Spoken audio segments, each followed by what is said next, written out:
ढेंकानाल रे आंतर्जातिक समवाय दिवस पालित। ढेंकानाल सहर स्थित पुराना जिला परिषद हॉल ठारे आंतर्जातिक समवाय दिवस पालन करा जायछि। एथिरे मुख्य अतिथि भावे राज्य खाउटी कल्याण और जोगाण विभाग मंत्री श्रीयुक्त कृष्णचंद्र पात्र, जिला परिषद अध्यक्षा अर्चना पुहाण योगदान करथिले। तासह समस्त विभागीय जिला अधिकारी और ब्लॉक अधिकारी योगदान करथिले। जिलार विभिन्न ब्लॉक रु एसएचजी ग्रुप रा महिला माने योगदान करथिले। उपस्थित अतिथि माने कहंती, देश स्वाधीनर बहु पूर्वरु आमर ए समवाय आरंभ होइछि कहले कोनोसी भूल हेबो नाही। कारण जेतेबेले साहुकार माने साधारण लोकंकु जुल्म करुथिले सेही समयरु आरंभ होइछि एही नीति।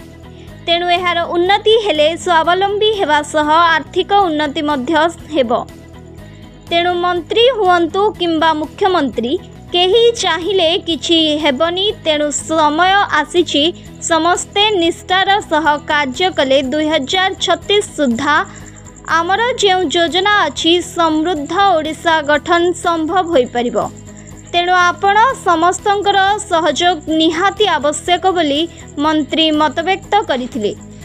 Bureau report, Dhenkanal news. समवाय दिवस पालन कर आम जिले में ढेंकानाल रे मध्य जेते समवाय काम कर भाई और भौणी मैंने सब आसी एवं सेमानकर केमती आर्थिक स्थिति बदल केमती आगू से जीवे एवं बैंक रे केमती सठिक भाव से ऋण पाइपर एवं ट्रेनिंग पाइपर आगू जमती आर्थिक स्थिति बदल ये लक्ष्य। ये लक्ष्य रे मु भावुची ढेंकानाल जिला बहुत आगे अच्छी। निश्चित भाव में आम सफल हबू।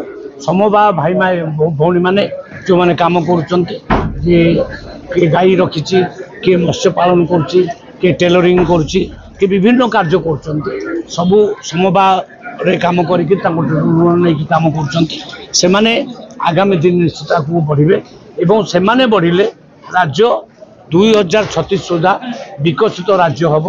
ये आमर स्वप्न।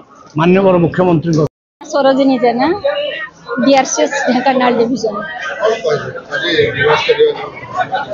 हाँ, आज आमर जिला स्तरीय आंतर्जातिक समवाय वर्ष 2025 पालन अवसर में आमर मुख्य अतिथि भाव में आमर मान्यवर खाद्य जोगाण खाउटी कल्याण विज्ञानी कारीगर मंत्री महोदय मुख्य अतिथि रूप योगदान करथिले। आमर चेयरमैन जिला परिषद तथा अन्य समस्त लाइन डिपार्टमेंट सीडीओ सीडीवीओ आमर जीएम मिल्क यूनियन आमर समस्त एआरसीएस माने आउ सब आमर cooperation department inspector SR branch आमर कोऑपरेटिव ब्रांच रो ब्रांच मैनेजर सुपरवाइजर तथा आमर टैक्स रे सब कर्मचारी सेक्रेटरी मेंबर प्रेसिडेंट तथा आमर डब्ल्यूएसएसजी माँ माने आमर फिशरी डिपार्टमेंट रो समस्त ऑफिसर आमर डायरी रो समस्त सोसाइटी रो मेंबर माने योगदान करथिले।